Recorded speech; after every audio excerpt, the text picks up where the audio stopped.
A young black boy, after waiting for hours without seeing his mother return from work, rushed out into the raging snowstorm to look for her. He trudged his small steps through the freezing wind, shivering while whispering his mother's words. But exhausted and frozen, he suddenly collapsed right before the gates of a mansion. Witnessing the scene, the billionaire living inside immediately rushed out, carried him in, wrapped him in blankets to warm him up, then personally went to find the boy's mother. Little did he know that this act of compassion would unveil a truth that could change his entire life forever. Before we go back, let us know where you're watching from, and subscribe because tomorrow I've got something extra special for you. The wind cut like broken glass. Leo's sneakers were soaked through. Each step made a wet, squelching sound that nobody could hear over the howling storm. His red puffer jacket, the one Mom got from the donation center last winter, was too thin for this kind of cold. Way too thin. He kept walking anyway. "Mom said the big house on the hill," he whispered to himself, his breath coming out in small white clouds. His teeth chattered so hard it hurt his jaw. "The one with the lights," she said. She said the man there is nice. Leo was 6 years old. He shouldn't be out here alone. He knew that. But Mom didn't come home last night. She always came home. Always. Even when she worked the late shift at the factory, she'd be back by morning to make him toast and tell him about her night. But this morning, the apartment was empty, just cold and quiet and wrong. He'd waited as long as he could. Then he remembered what Mom told him once when she tucked him in during another snowstorm. "Baby, if you're ever scared and I'm not there, you go to the big house on Bennett Hill. The owner, Mr. Cole, he's a good man. He'll help you." So Leo went. The hill was steeper than it looked. His legs burned. His fingers had gone numb inside his wet mittens. The left one had a hole in the thumb. He tried to squeeze his hands into fists to keep them warm, but it didn't really work. Everything was white. The sky, the ground, the air itself seemed white and angry. "I'm not scared," he said out loud, but his voice cracked. "I'm not." He was terrified. The mansion appeared through the snow like something from a movie. Leo had seen it from far away before, but never this close. It was huge. Stone walls, tall windows, iron gates that looked like they belonged to a castle. Warm light glowed from inside, making the snow around it look orange and gold. It was the most beautiful thing Leo had ever seen. It was also the most intimidating. He stumbled up to the front gate, his legs shaking. From cold or fear, he couldn't tell anymore. There was a camera mounted on the stone pillar, its red light blinking. Leo stared up at it, wondering if anyone could see him. His face felt stiff. He tried to wave, but his arm was so heavy. "Please," he whispered toward the camera. "Please, I need help. My mom." A gust of wind slammed into him from the side. Leo gasped, tried to catch his balance, but his legs gave out. He hit the snow hard. It was soft, but so cold. He tried to push himself up, but his arms wouldn't work right. Everything felt far away suddenly. Fuzzy. He could see the gate starting to open, its motor humming somewhere in the storm. Someone must have seen him. Someone was coming. "Mom," he mumbled into the snow. His eyes were so heavy. I tried to find you." The world went sideways, then dark. Ryan Cole hated winter. He hated the cold, the ice, the way his schedule got disrupted by weather delays. He especially hated mornings like this when his driver called in sick and he had to get his own car out of the garage. He had a board meeting in 40 minutes, a conference call with Tokyo in an hour, and a presentation that needed final revisions before noon. He didn't have time for this. Ryan grabbed his black overcoat and his briefcase, already mentally reviewing the quarterly reports as he headed toward the garage. The house was silent, except for his footsteps. It was always silent. 3 floors, 8 bedrooms, and most days the only voice he heard was his own. He was halfway to his car when he glanced at the security monitor mounted by the door. The front gate camera showed nothing but snow. Except, wait, Ryan froze. There was something red in the snow. Just outside the gate, a splash of color that didn't belong. He dropped his briefcase. By the time he reached the gate, his expensive shoes were ruined and his pants were soaked to the knees. But he didn't care. The red thing wasn't a thing. It was a child, a little boy in a red jacket, lying face down in the snow. "Jesus Christ," Ryan breathed. He fell to his knees beside the boy. His hands, usually so steady in negotiations and presentations, shaking as he turned the small body over. The kid was black, maybe 6 or 7 years old, with snow crusted on his eyelashes. His lips had a bluish tint that made Ryan's stomach drop, but he was breathing, shallow, but breathing. "Hey," Ryan said, too loud, too sharp. He forced himself to calm down. "Hey, kiddo, can you hear me?" The boy's eyes fluttered open for just a second.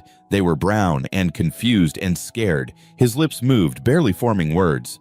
"Sir, my mom, she didn't come home." Then his eyes rolled back, and he went limp. Ryan didn't think. He scooped the boy up, so light, way too light, and ran toward the house. The kid's head lolled against Ryan's chest. His jacket was damp and thin, practically useless against this kind of cold. How long had he been out here? "Margaret!" Ryan shouted as he burst through the front door. His housekeeper appeared from the kitchen, her eyes going wide. "Get blankets, turn up the heat in the guest room, and call Dr. Morrison now." He didn't wait for a response. He took the stairs 2 at a time, still holding the boy against him. The kid was starting to shiver now. That was good. That meant his body was still trying to warm itself up. Ryan shouldered open the door to the nearest guest room and laid him carefully on the bed. The boy curled into himself immediately, still unconscious, his whole body trembling. Ryan pulled off the wet jacket, the soaked sneakers, the threadbare socks. Everything the kid wore was either too small or falling apart, or both. His t-shirt had a cartoon character on it that was so faded Ryan couldn't tell what it was supposed to be. Margaret rushed in with an armful of blankets. Together, they wrapped the boy up, piling the covers high. Ryan grabbed a towel and gently dried the snow from the kid's hair, his face, his small hands. "Dr. Morrison is on his way," Margaret said quietly. She was staring at the boy with the same shock Ryan felt. "Who is he?" "I don't know." Ryan looked at the wet pile of clothes on the floor.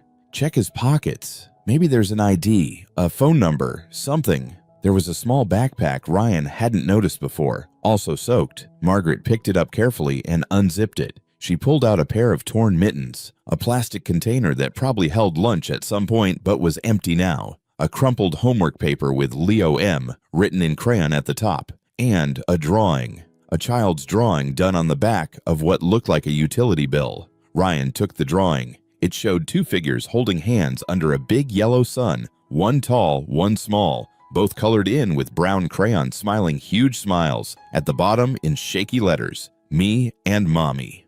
Something twisted in Ryan's chest.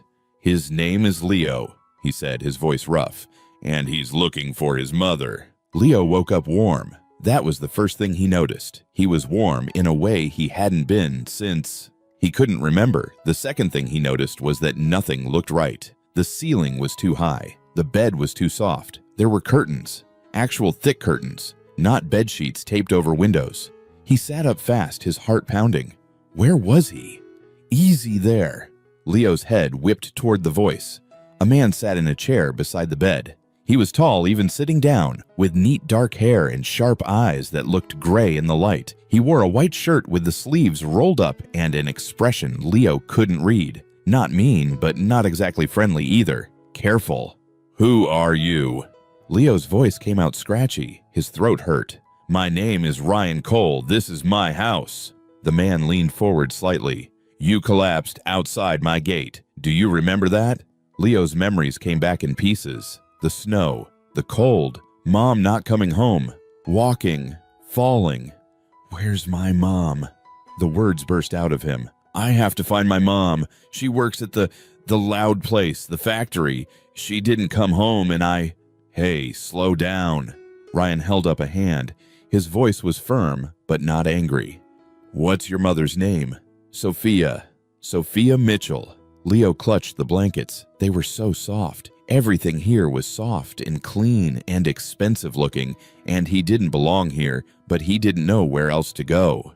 "She works at the factory. The Holden factory. She said you were nice. She said if I needed help." Ryan's expression changed. Something flickered across his face, surprise maybe, or recognition. "Your mother works at Holden Manufacturing?" Leo nodded, afraid to say more. "Adults got weird when you talked about the factory. Mom said not to tell people she worked there because they might look down on them. But this man, Mr. Cole, he didn't look like he was judging. He looked worried. When did you last see her?" "Yesterday morning. She said she had to work a double shift." Leo's eyes burned. He would not cry. He wouldn't. "She always comes home Always. But this morning, she wasn't there, and I waited, but she didn't come, so I thought—" He couldn't finish. The tears came anyway, hot and embarrassing. Ryan stood up. For a second, Leo thought he was leaving, but instead he sat down on the edge of the bed, closer. His face was serious, but not cold anymore. "Leo, listen to me carefully. Holden Manufacturing is my factory. I own it." He paused, letting that sink in.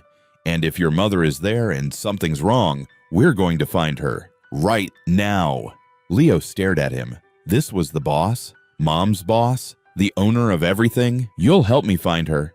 "I promise." And somehow, even though Leo had never met this man before in his life, he believed him. Ryan made 2 phone calls before they left. The first was to his assistant, canceling everything for the day. The second was to the factory manager, and Leo could hear the edge in his voice, even though he didn't understand all the words. Something about immediate staff check and "I need a full report." "Can you walk?" Ryan asked, turning back to Leo. Leo nodded and slid off the bed. His legs felt wobbly, but they worked. Margaret, the nice lady who'd brought him soup earlier, had found him clean clothes. They were too big, probably meant for someone older, but they were warm and dry. Leo had never worn anything so soft. "Good, let's go find your mom."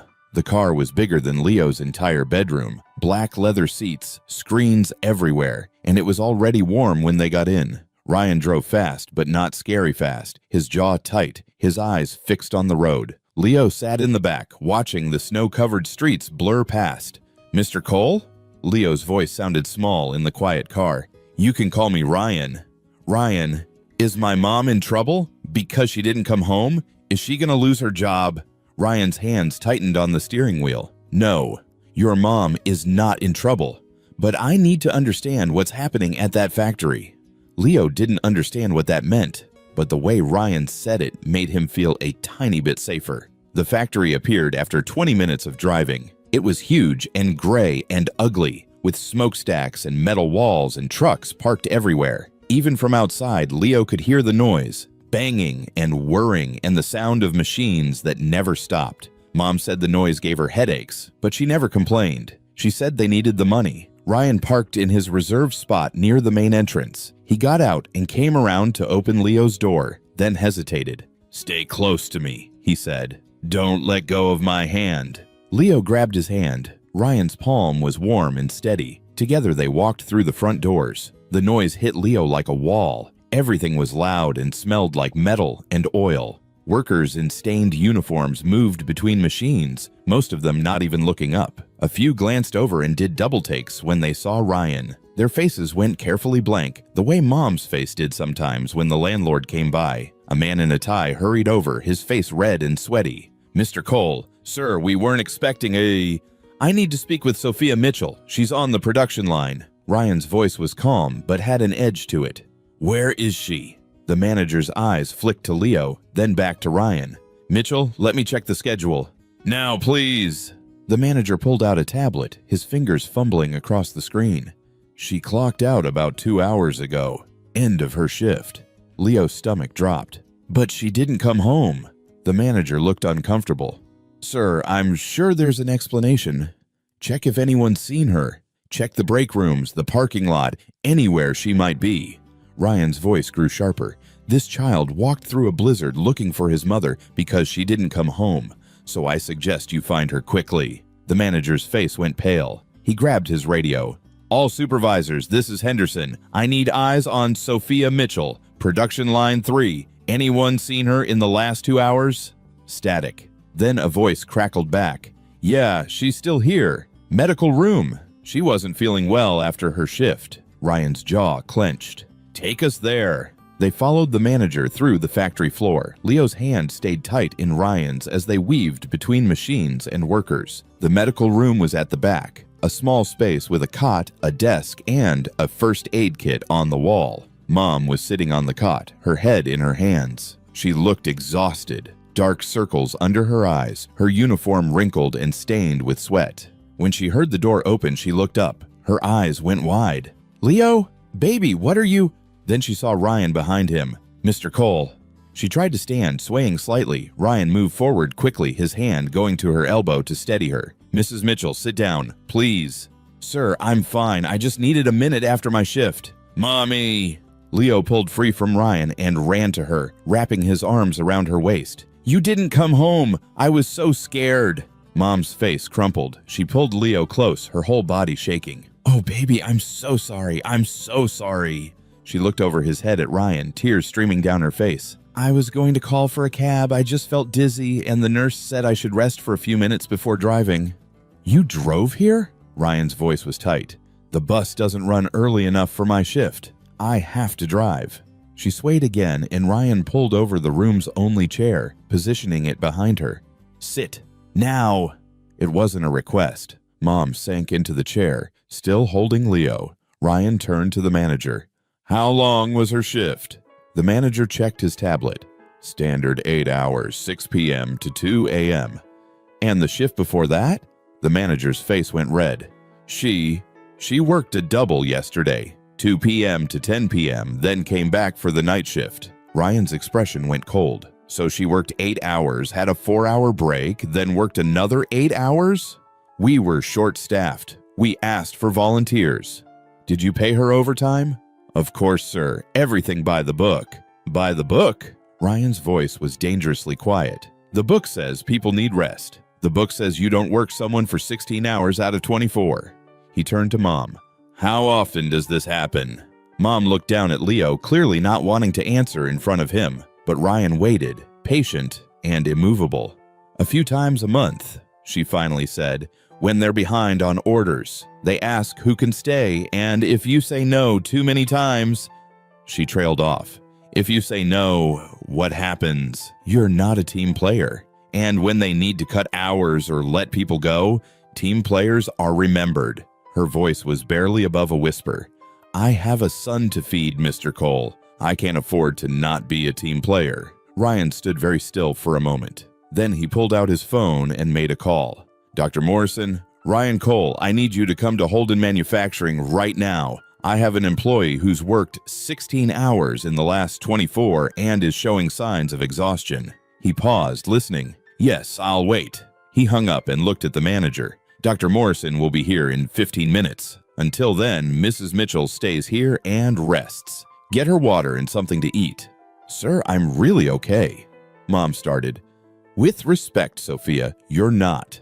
Ryan crouched down to her eye level.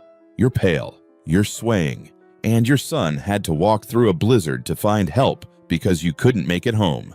That's not okay. Mom's face crumpled again. I'm sorry. I'm so sorry. Stop apologizing. This isn't your fault. Ryan stood and turned to the manager. I want a full report on overtime practices in this facility, every instance in the last 6 months, on my desk by tomorrow morning.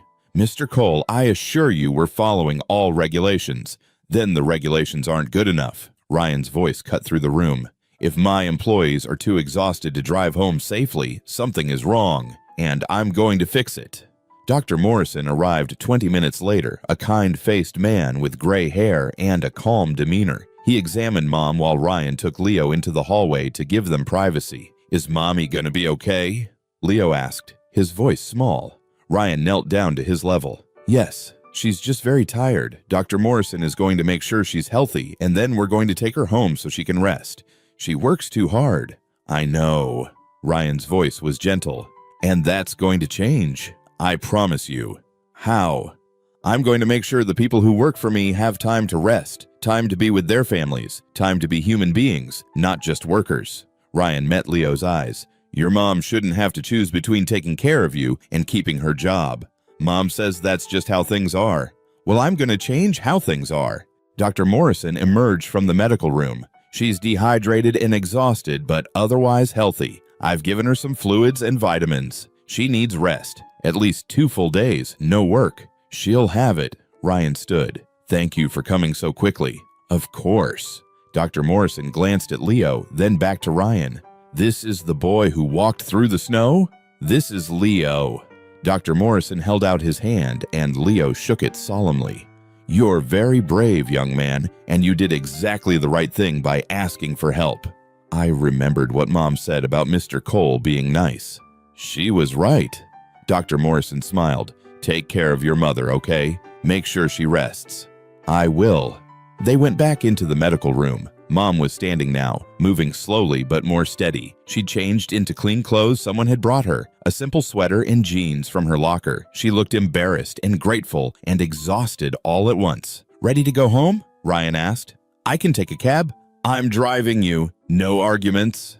The ride to Mom's apartment was quiet. Leo sat in the back with Mom, holding her hand the whole way. She kept whispering apologies to him, and he kept telling her it was okay, that he wasn't mad. Ryan drove carefully, checking on them in the rearview mirror every few minutes. When they pulled up to the apartment building, Ryan helped Mom out of the car. She was steady on her feet, but moved like everything hurt. Thank you, she said, for everything. For finding Leo, for coming to the factory, for... Sophia. Ryan's voice was gentle. You don't need to thank me. Just rest. Take care of yourself. I need to call the factory. Let them know I can't come in tonight. Already done. You're on medical leave for the next 3 days paid. Doctor's orders. Fresh tears spilled down her cheeks. Mr. Cole, I don't know how to repay you. You don't have to repay me. You have to rest. He glanced at Leo. And you have to let this brave kid take care of you for a change. Leo straightened up, taking his job seriously. I'll make sure she rests. Good man. Ryan smiled, then looked back at Mom.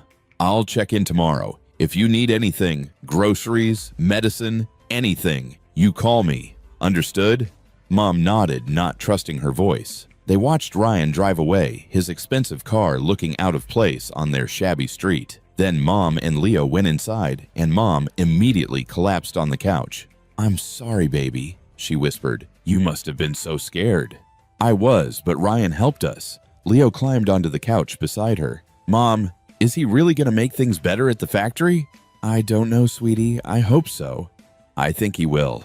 He promised. And somehow, even though they barely knew Ryan Cole, they both believed him. Ryan didn't sleep that night. He sat in his home office, laptop open, going through reports he should have read months ago. Personnel files, overtime records, incident reports. The numbers painted a picture he didn't like. Holden Manufacturing had always been his pride. One of his first acquisitions, turned profitable within 2 years. But looking at the data now, he saw the cost of that profitability. Average overtime hours had doubled in the last 18 months. Employee turnover was up 30%. There had been 3 worker injuries in the past quarter alone, all during extended shifts. He'd been so focused on expansion, on opening new facilities and landing new contracts, that he'd stopped paying attention to how his existing operations were running. He'd hired managers to handle the details, trusted them to do their jobs, and never questioned why productivity kept increasing while labor costs stayed flat.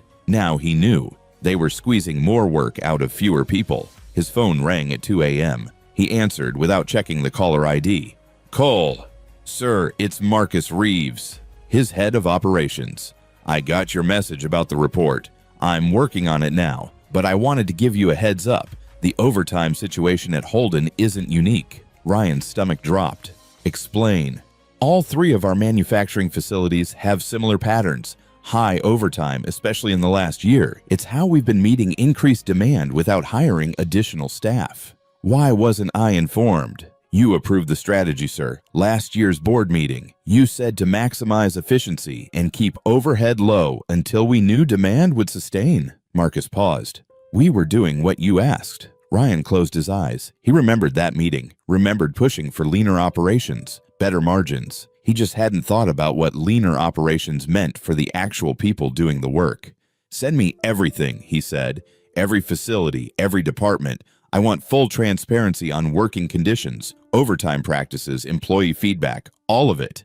Sir, that's going to show some things that might not look good. I don't care how it looks. I need to know the truth. Ryan's voice was hard. We've been running these people into the ground, Marcus. That ends now. It's going to cost money to fix. A lot of money.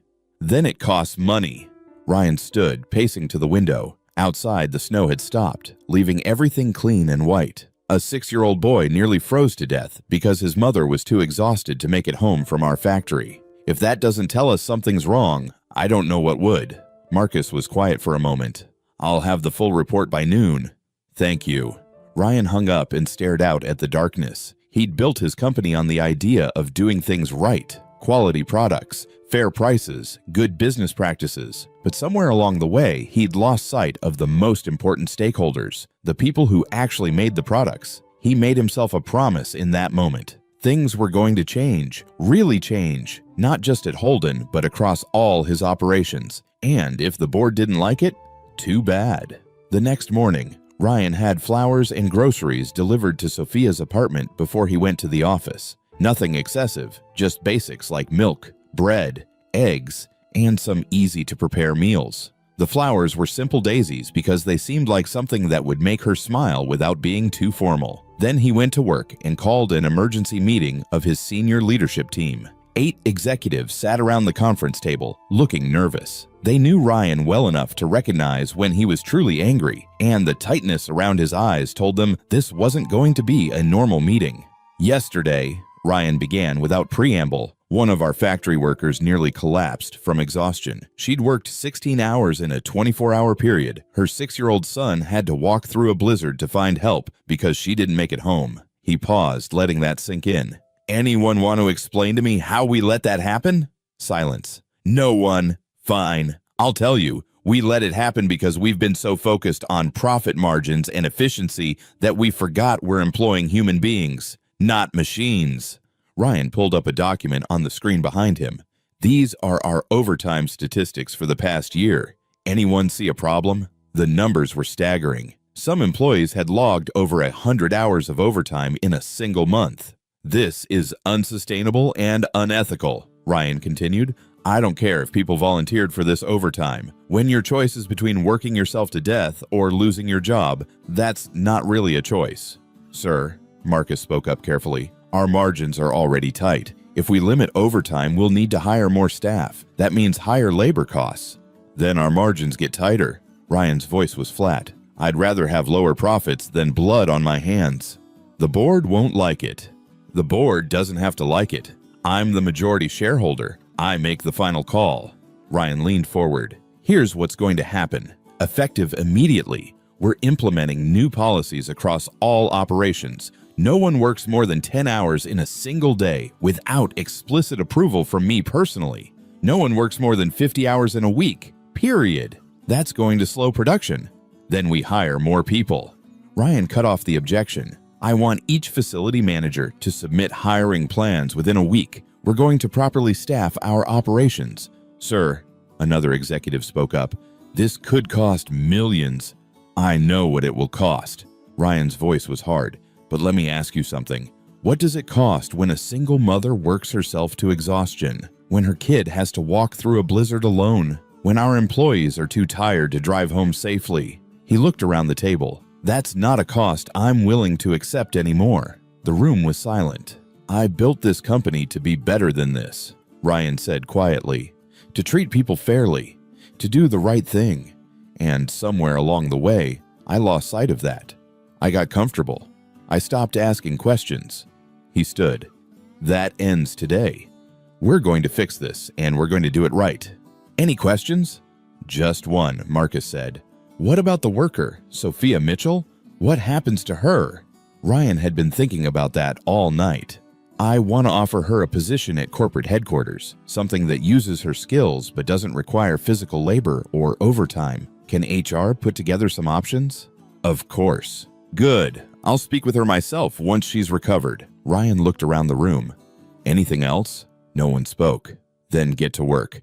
I want those reports and hiring plans on my desk by end of week. The executives filed out, whispering to each other. Ryan stayed behind, staring at the overtime statistics on the screen. He'd made his fortune being smart, being strategic, being ruthless when necessary. But he'd never wanted to be cruel. And working people to exhaustion was cruel, no matter how you justified it. His phone buzzed, a text from an unknown number. This is Sophia Mitchell. Thank you for the groceries and flowers. You didn't have to do that. Leo wants to know if you'd like to come for dinner sometime to thank you properly. Ryan smiled despite himself. He typed back, you don't need to thank me, just rest, but yes, I'd love to have dinner with you both. When you're feeling better.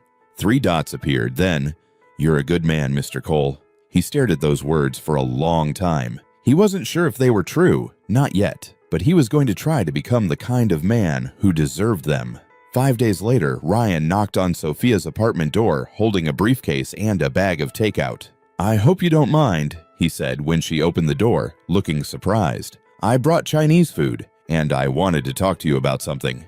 "Of course, come in." She stepped aside and Ryan entered the small apartment. It looked tidier than last time. Leo's toys were neatly organized, and there were fresh flowers in a vase on the table, the daisies he'd sent. "Ryan!" Leo appeared from the bedroom, grinning. "Did you bring food?" "I did. Hungry?" "Always." They sat around the small table, unpacking containers of noodles and rice and vegetables. Sophia looked better, rested with color back in her face, but she was quiet, almost nervous. "How are you feeling?" Ryan asked. "Much better. Thank you for everything. The flowers, the groceries, the time off." She smiled, but it didn't quite reach her eyes. "I'm supposed to go back to the factory tomorrow."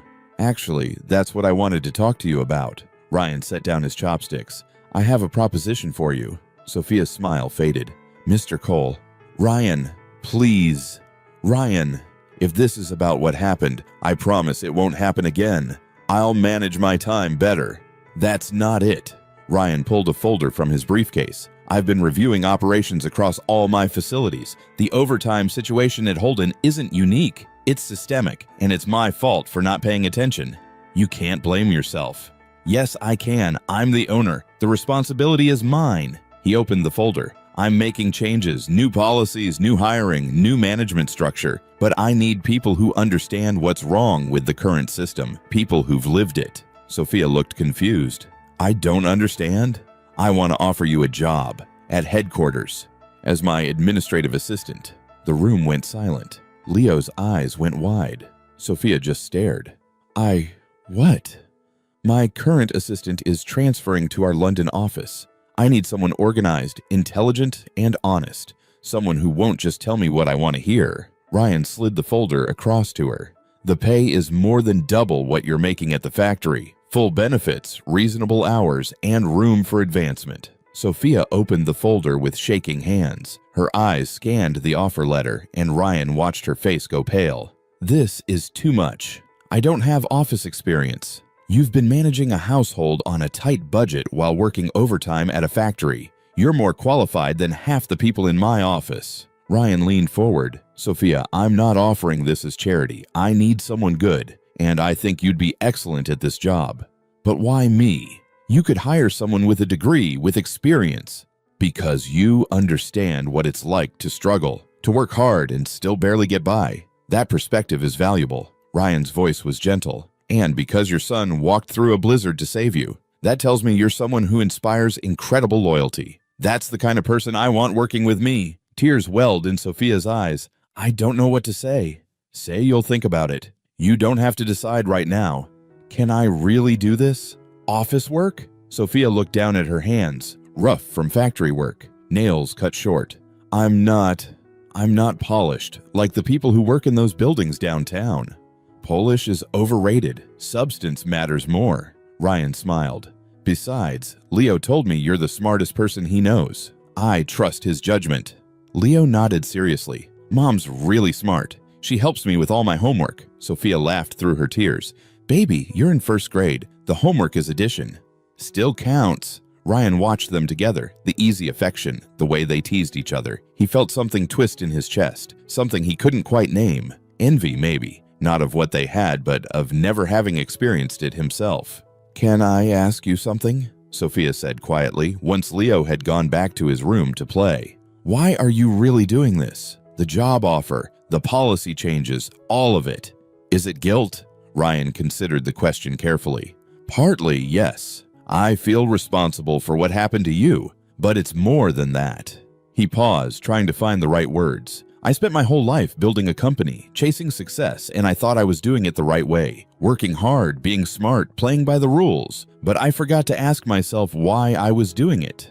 And now I know. It's not about the money or the success or the recognition. It's about the impact you have, the difference you make in people's lives." He met her eyes. "You and Leo, you made me realize I've been living a very small life, even in a very big house. I want to do better, be better."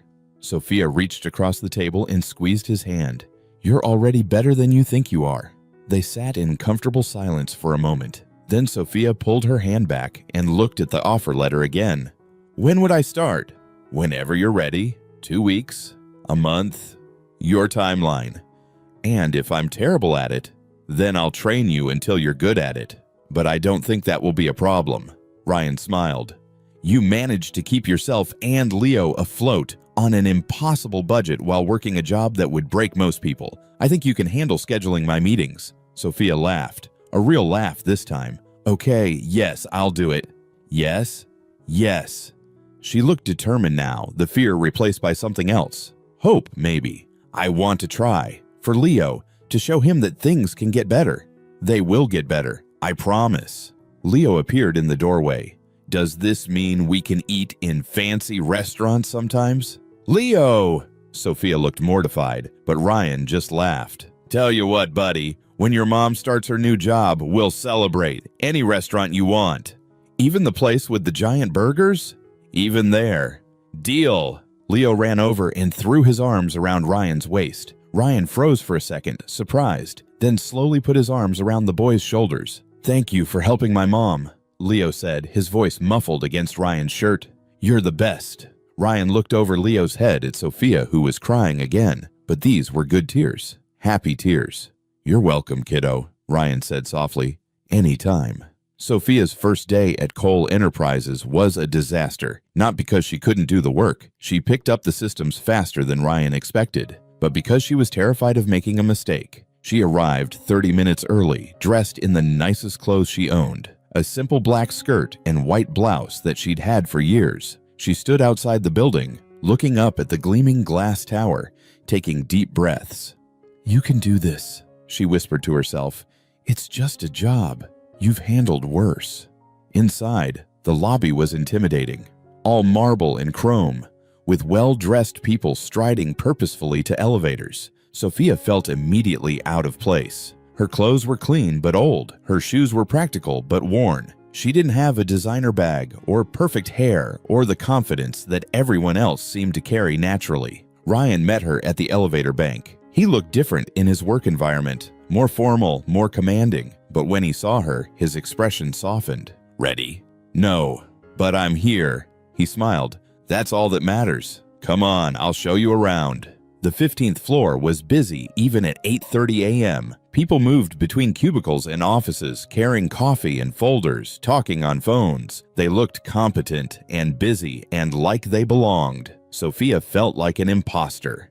Ryan's office was at the end of the hall, large and bright with windows overlooking the city. Her desk was right outside, an organized workspace with a new computer, phone, and a stack of training materials. Catherine left detailed notes on everything, Ryan explained.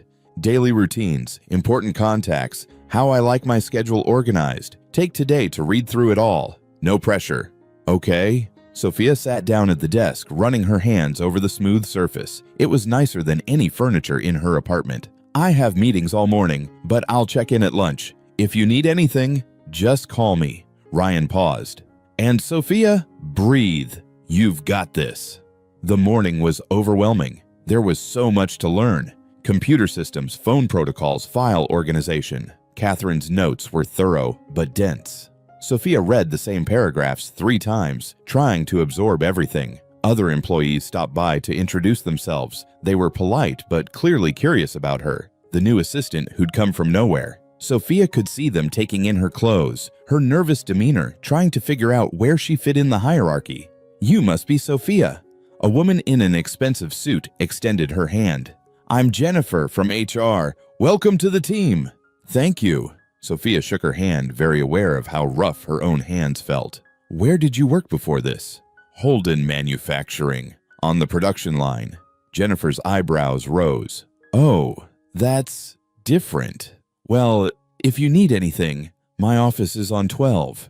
She left, and Sophia heard her whispering to someone down the hall. Heat crept up her neck. She knew what they were thinking, that she didn't belong here, that Ryan had hired her out of pity, that she'd never be able to handle the job. Maybe they were right. By lunch, Sophia had a pounding headache and felt like crying. She'd made 3 mistakes already. Forwarded an email to the wrong person, messed up a calendar entry, and couldn't figure out how to transfer a phone call. Small mistakes, easily fixed, but they felt enormous. Ryan appeared at her desk.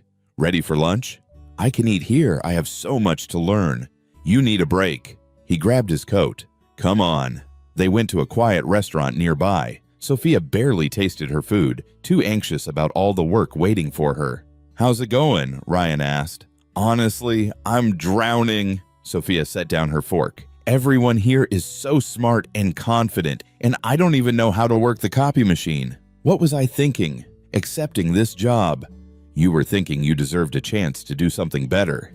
And you were right. But I'm so far behind. Sophia. Ryan's voice was gentle but firm. It's your first day. No one expects you to know everything. Jennifer from HR thinks you hired me out of pity. Jennifer from HR can mind her own business. Ryan took a sip of water. Look, I'm not going to lie. This job has a learning curve, but I hired you because I believe you can do it. More importantly, you need to believe you can do it. What if I can't? Then we'll figure it out together, but I don't think that's going to be a problem. He smiled. You know what I noticed this morning? You took detailed notes on everything. You asked smart questions. You didn't pretend to understand something when you didn't. Those are exactly the qualities I need in an assistant. Sophia felt some of the tension ease from her shoulders. Really? Really? Give it 2 weeks. If you still hate it, we'll talk about other options. But I think you're going to surprise yourself. The afternoon was better. Sophia stopped trying to memorize everything at once and just focused on one task at a time. When she made mistakes, she fixed them and moved on. When she didn't understand something, she asked. At 5 p.m., Ryan appeared at her desk. Go home, be with Leo. But there's still so much. There will always be more work. That's the nature of jobs. Ryan was already packing up his own briefcase. Part of being good at this job is knowing when to stop. Your son needs you more than these files do. Sophia saved her work and shut down her computer. As she gathered her things, she realized something. She'd made it through the first day. She was exhausted and overwhelmed, but she'd survived. Ryan, she called as he headed toward the elevator. He turned back. Yeah, thank you for believing in me. Thank you for taking the chance.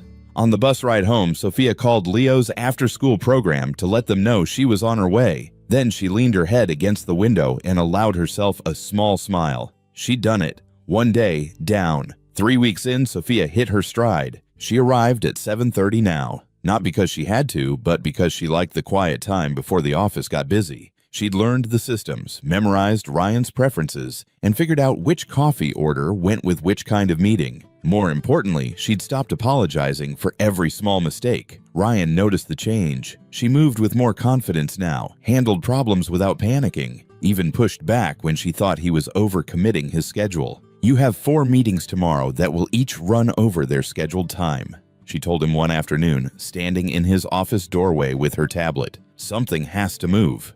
They're all important. They're all important. But you're not a machine. You need time to eat and think between meetings. She pulled up his calendar. I'm moving the 3 p.m. with marketing to Thursday and blocking an hour for lunch. Non-negotiable. Ryan stared at her, then laughed. When did you get so bossy? When I realized my job is to manage you, not enable your workaholic tendencies. She smiled sweetly. Catherine warned me about this in her notes. You'll work yourself to death if someone doesn't stop you. Fine. Move the meeting. Ryan shook his head, but he was smiling. You're getting too good at this job. Pretty soon you'll be running the company. Please, I can barely keep up with your schedule. I don't want anyone else's problems. But the truth was, she was enjoying the work. It was challenging in a completely different way than the factory had been. Instead of physical exhaustion, she came home mentally tired but satisfied. She was learning, growing, using parts of her brain that had been dormant for years. And Leo noticed the difference. Mom's happier now, he told Ryan one afternoon. Ryan had started stopping by Sophia's apartment regularly, sometimes for dinner, sometimes just to check in. It had become natural, comfortable. Yeah, how can you tell? She sings in the morning now. She didn't used to do that. Leo was working on homework at the kitchen table while Sophia made dinner. And she doesn't look scared all the time. Ryan felt that familiar twist in his chest. She was scared before. Yeah, like worried scared. About money and bills and stuff. Leo looked up from his math worksheet, but now she just looks tired happy instead of tired scared. Tired happy is better? Way better. Leo went back to his homework. Are you staying for dinner? If your mom doesn't mind. She never minds. She makes extra food on purpose now. Ryan glanced toward the kitchen where Sophia was humming while she cooked. Leo was right. She did seem lighter. The tension that had always lived in her shoulders had eased. She laughed more easily, didn't flinch when unexpected bills came in the mail. Ryan, can you help me with this? Leo pushed his worksheet across the table. I don't get fractions. Ryan sat down and looked at the problem. Okay, so imagine you have a pizza.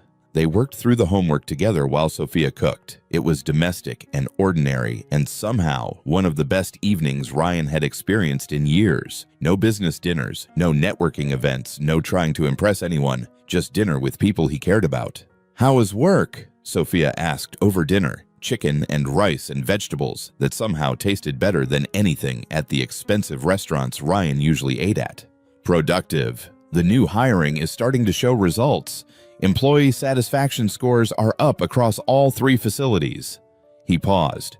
We had someone from the labor board come by Holden.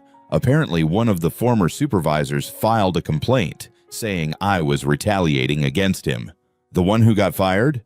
Henderson, yeah.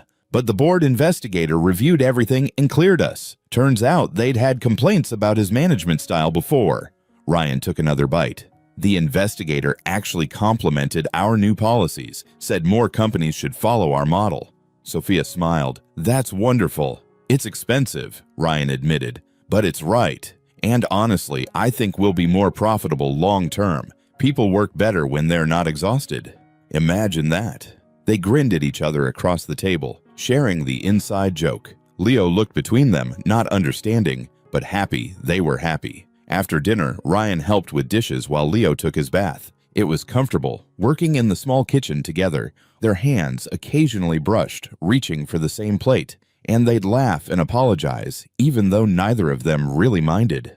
Can I ask you something? Sophia said, handing him a dripping plate to dry. Sure.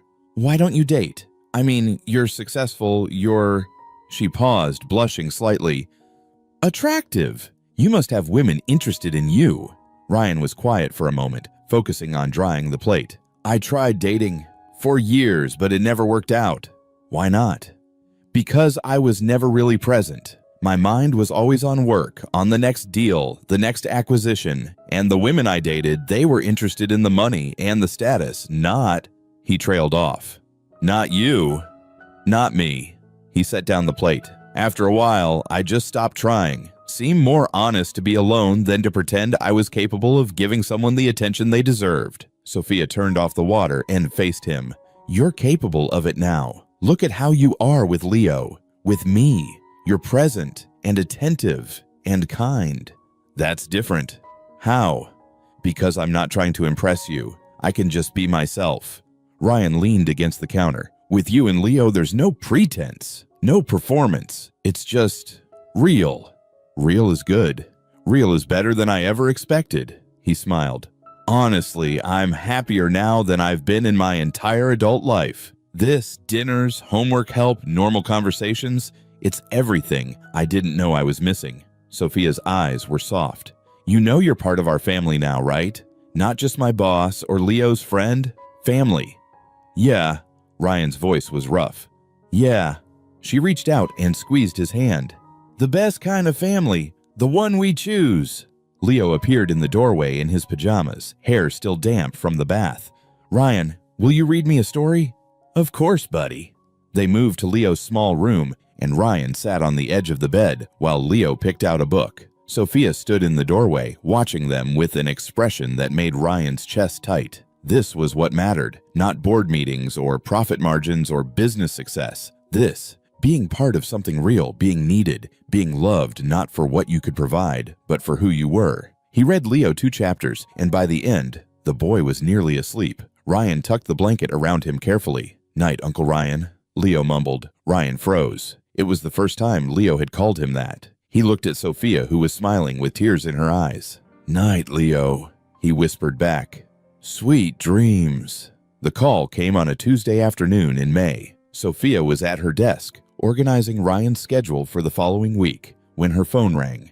The school. Her heart immediately started racing. Schools only called when something was wrong. Ms. Mitchell, this is Principal Davis from Riverside Elementary. Leo's fine, but there's been an incident.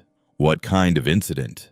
A fight. Leo and another student. Can you come in to discuss it? Sophia's mind reeled. Leo had never been in a fight in his life. He was gentle, shy even. I'll be right there. She grabbed her purse and headed for Ryan's office. He was on a conference call, but she knocked anyway. He took one look at her face and told the people on the line he'd call them back. What's wrong? The school called. Leo got in a fight. I need to go. I'm coming with you. Ryan, you have meetings. Nothing more important than this.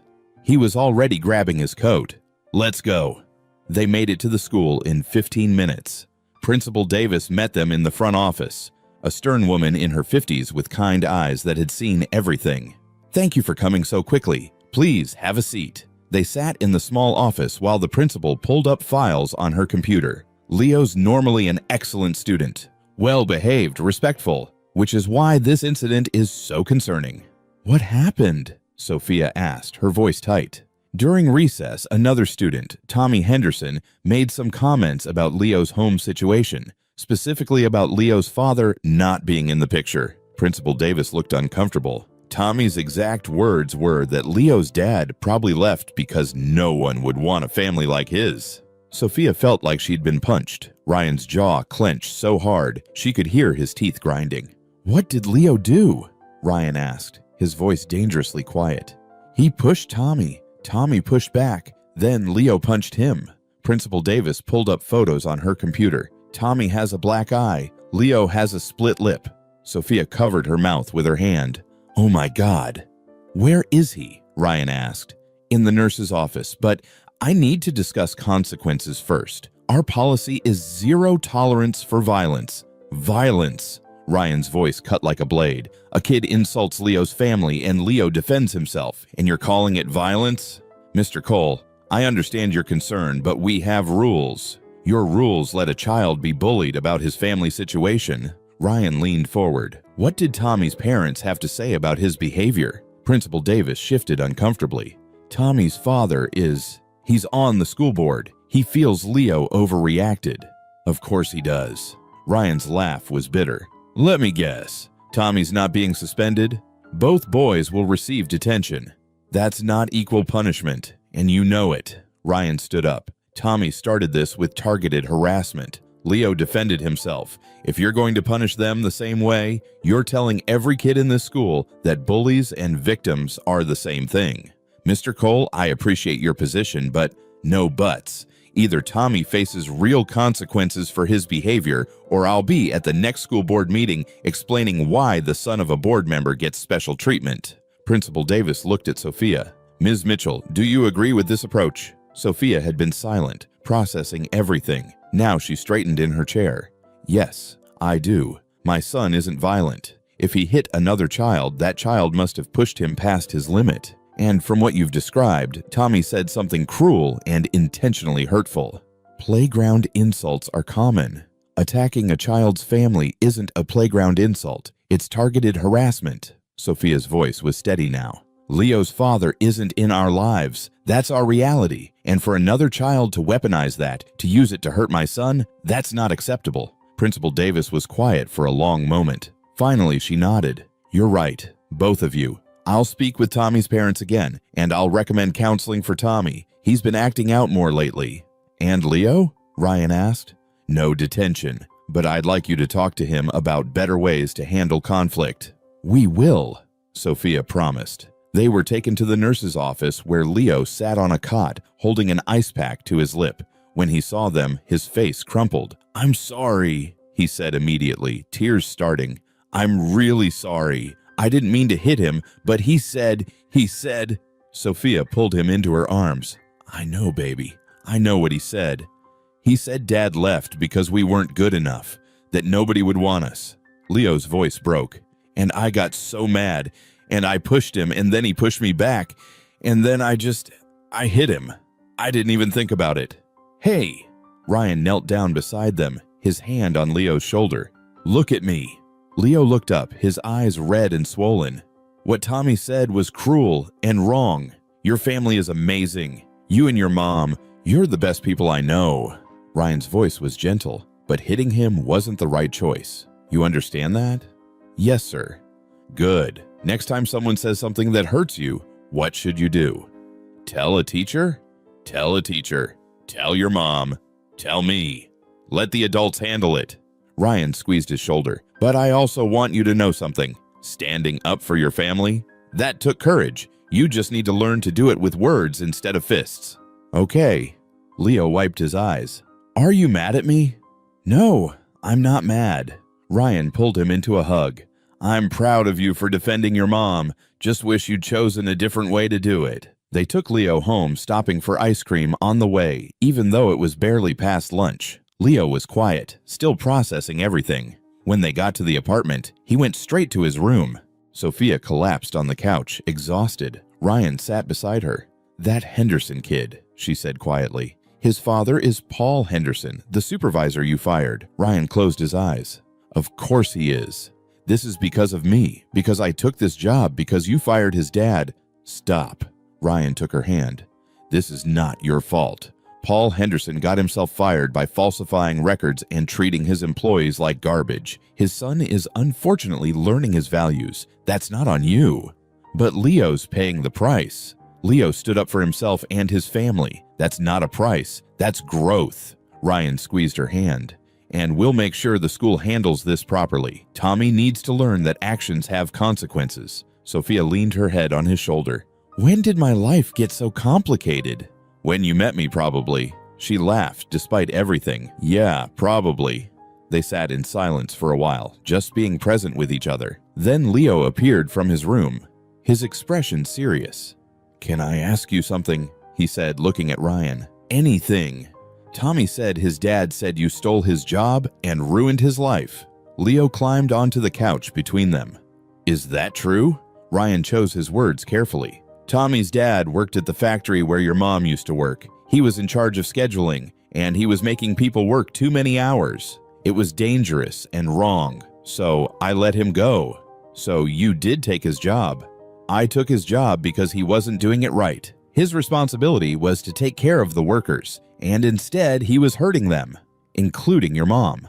Ryan looked at Leo seriously. "Sometimes doing the right thing means other people get angry, but that doesn't make it wrong." Leo thought about this. "Mom always says standing up for what's right is hard." "Your mom is very wise." "So Tommy's mad because his dad's mad, but his dad's mad because you wouldn't let him be mean to people anymore?" "Basically, yes." Leo nodded slowly, working through the logic. "Then I'm glad you fired him, even if his kid is mean to me now." Ryan pulled Leo close. "You're a good kid, you know that?" "I hit someone." "You made a mistake. Good people make mistakes sometimes. What matters is you learn from them." That night, after Ryan had left and Leo was in bed, Sophia sat alone in the quiet apartment. She thought about everything that had happened, the job, the fight, the complicated web of consequences that came from trying to do better. It would have been easier to stay at the factory, to keep her head down, to avoid making waves. But looking at Leo's sleeping face, seeing how much more confident and happy he'd become, she knew they'd made the right choice. Change was hard, but staying stuck was harder. "I want to cook for Ryan," Leo announced one Saturday morning in June. "Like a real fancy dinner." Sophia looked up from her coffee. "Baby, you're 7. Almost 8. And you can help me. I want to say thank you for everything." Leo's face was determined. "He's always helping us. I want to do something for him." So that's how they spent the afternoon preparing dinner. Leo insisting on making fancy spaghetti with garlic bread and a salad. Sophia helped, but Leo did most of the work himself, concentrating hard as he measured ingredients and stirred sauce. Ryan arrived at 6 with flowers and wine, same as always. But this time, Leo met him at the door wearing an apron that said, "Kiss the cook," and a serious expression. "Welcome to our restaurant," Leo said formally. "Dinner will be ready in 10 minutes. Please make yourself comfortable." Ryan bit back a smile. "Thank you. It smells delicious." The dinner was good, a little heavy on the garlic, the pasta slightly overcooked, but made with love. They ate at the small table, talking about their week. Ryan told them about a new contract his company had landed. Sophia shared office gossip. Leo talked about a science project he was excited about. It was ordinary and perfect. After dinner, they moved to the living room. Leo wanted to show Ryan a new drawing he'd made, a picture of 3 people standing in front of a big house with a dog. "That's you, me, and Mom," Leo explained, pointing to each figure. "And that's your house. And that's the dog you should get." "I should get a dog?" "Yeah, houses need dogs. And dogs need people." Leo looked up at him seriously. "You're alone too much." Ryan glanced at Sophia, who shrugged with a smile. "He's not wrong. You two are ganging up on me." "It's for your own good," Leo said wisely. "Mom says sometimes people don't know what they need, so their friends have to tell them." "And you're my friend?" "I'm your family." Leo said it simply, like it was obvious. Friends are people you like. Family is people you love and who love you back. Ryan's throat went tight. He looked at Sophia, who had tears in her eyes. "Yeah," he managed. "Yeah, we're family." Leo beamed and climbed onto the couch next to Ryan, settling against his side like it was the most natural thing in the world. Sophia sat on Ryan's other side, and they watched a movie together, some animated thing about talking animals that Leo loved. Halfway through, Leo fell asleep. Ryan and Sophia looked at each other over his head, both smiling. "He's right, you know," Sophia whispered, "about the dog and about you being alone too much. I'm alone less now. Because of you two. Still, you should have more than just us. You two are enough." Ryan looked down at Leo sleeping peacefully. "More than enough." They carried Leo to bed together, working in silent cooperation born from months of similar evenings. Then they returned to the living room, and Sophia poured them each more wine. "Can I tell you something?" she said, settling back on the couch. "Always. I was terrified of you when we first met. This powerful CEO who could destroy my life with a word. But now," she smiled, "now you're one of my best friends, one of the most important people in my life. The feeling's mutual." "I know. And I want you to know that you don't have to keep helping us out of some sense of obligation. We're doing okay now. I have a good job, we're stable. You don't owe us anything anymore." "Is that what you think? That I'm here out of obligation?" Ryan set down his wine. "Sophia, I'm here because I want to be. Because coming here, spending time with you and Leo, it's the best part of my week, my life." "Really? Really?" He leaned back, looking at the ceiling. "I have a huge house, more money than I can spend, every material thing I could want, but none of it means anything compared to this. Sitting on a worn couch in a small apartment, drinking cheap wine with someone who genuinely cares if I had a good day." Sophia's eyes glistened. "We do care. So much." "I know. That's why I keep coming back." He looked at her. "You've given me something I've been missing my whole life, a sense of belonging, of being part of something real. You've given us that too. Before you, it was just me and Leo against the world. Now we have you." She smiled. "Our very own guardian angel in an expensive suit." Ryan laughed. "I don't know about angel." "Close enough." She squeezed his hand. "Thank you, Ryan, for everything, for seeing us, for caring, for being part of our weird little family. Thank you for letting me in." They sat in comfortable silence, hands clasped, the movie still playing softly in the background. Outside, the city hummed with life, but inside this small apartment, everything was quiet and warm and exactly right. "I should probably go," Ryan said eventually, though he didn't move. "Or you could stay, watch another movie. The couch pulls out into a bed. It's not fancy, but it's comfortable enough." "You sure?" "I'm sure." Sophia smiled. "Besides, if you leave now, you'll miss Leo's reaction in the morning when he finds you still here. He'll be thrilled." So Ryan stayed. They talked for another hour about nothing and everything. Childhood memories, dreams for the future, fears and hopes. The kind of conversation you can only have with someone who truly knows you. When they finally set up the pull-out couch, Sophia brought Ryan a pillow and blanket. "Thanks for staying. Thanks for having me." She hesitated in the doorway to her room. "Ryan, that thing Leo said about family, people you love who love you back?" "Yeah." "He's right. That's what we are." She smiled. Sleep well."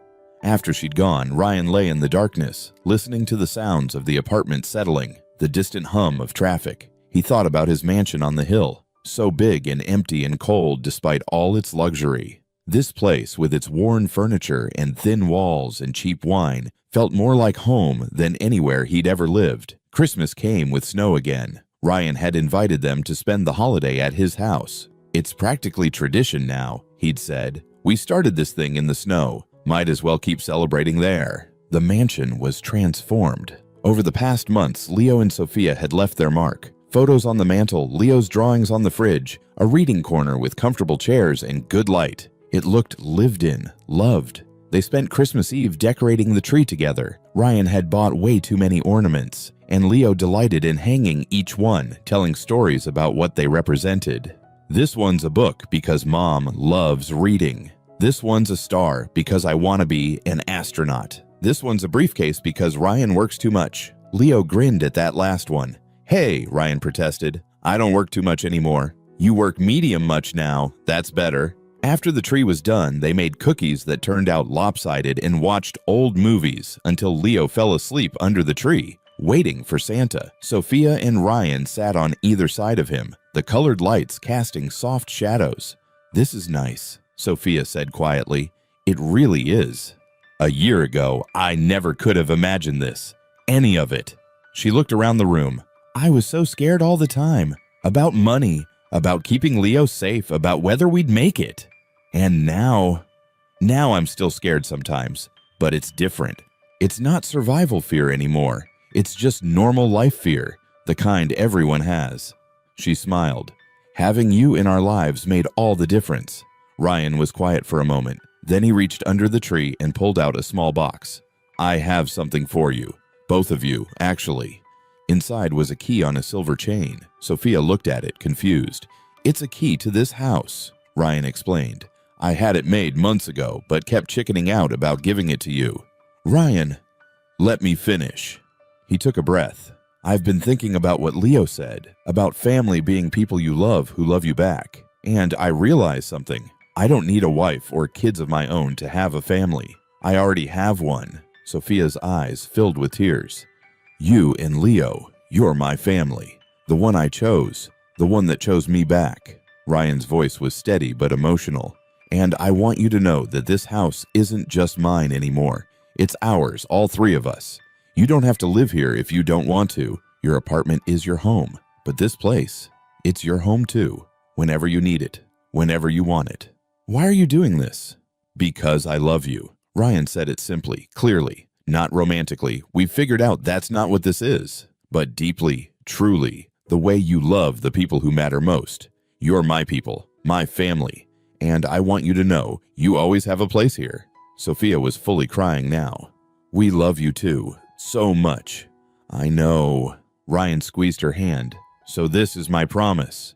To both of you, I'll always be here. I'll always show up. I'll always be part of your lives for as long as you'll have me. Forever then. Forever works for me." Leo stirred in his sleep, mumbling something about Santa. They both smiled, wiping their eyes. "We should probably put him to bed," Sophia whispered. Together they carried Leo upstairs to the room that had slowly become his, filled with his books and toys and drawings. They tucked him in, and Ryan stood in the doorway watching Sophia smooth Leo's hair back from his forehead. "He's lucky to have you," Ryan said quietly. "We're lucky to have you." They stood there for a moment, two people who'd found each other in the most unexpected way and built something beautiful from it. Not romance, but something just as powerful, a genuine partnership built on respect, trust, and unconditional care. Downstairs, they sat by the fireplace with wine, watching the flames dance. "Can I ask you something?" Sophia said. "Do you ever regret it? Not having a traditional family? Wife, kids, the whole package?" Ryan considered the question. "Sometimes I wonder what it would have been like, but I don't regret this. What we have is real and honest and exactly what I need." He smiled. "Besides, I do have a kid, just not one I made. Leo thinks of you as his dad, you know. He won't say it because he doesn't want to make things weird, but that's how he sees you." Ryan's eyes stung. Yeah. You show up for his school stuff, help with homework, teach him things, make him feel safe. That's what dads do. She paused. The man who contributed DNA to Leo's existence. He's never been a father, but you're exactly what Leo needs. I'm not trying to replace. You're not replacing anyone. You're filling an empty space that was always there, Sophia smiled. And doing it beautifully. They sat in silence, watching the fire burn down to embers. Outside, snow was starting to fall again, soft and gentle. Sophia, yeah. Thank you for walking into my life, for trusting me, for letting me be part of this. Thank you for catching us when we fell. The grandfather clock in the hall chimed midnight, Christmas Day. Merry Christmas, Ryan said. Merry Christmas to you too. They clinked their glasses and drank. Two people who'd started as strangers and become something far more important than friends. Family. The kind that transcends blood and tradition and expectation. The kind built on choice and commitment and love. In the morning, Leo woke them both at dawn, practically vibrating with excitement about presents. They stumbled downstairs in pajamas and bathrobes, laughing and yawning. The presents were good, practical things mixed with thoughtful things, but the best gift was the one Leo gave Ryan, a framed photo of the three of them from Thanksgiving, laughing at something long forgotten. On the frame, Leo had written in careful letters, "My family." Ryan held it for a long time, not trusting himself to speak. When he finally looked up, both Sophia and Leo were watching him with matching expressions of love and acceptance. "Best present ever," he managed. "Good," Leo said, satisfied, "because you're stuck with us now. I can't think of anywhere I'd rather be stuck."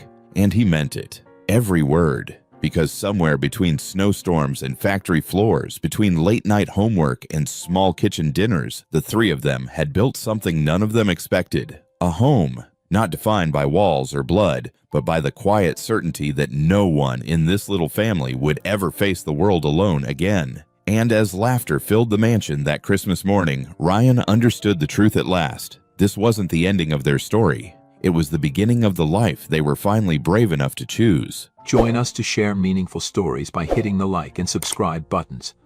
Don't forget to turn on the notification bell to start your day with profound lessons and heartfelt empathy.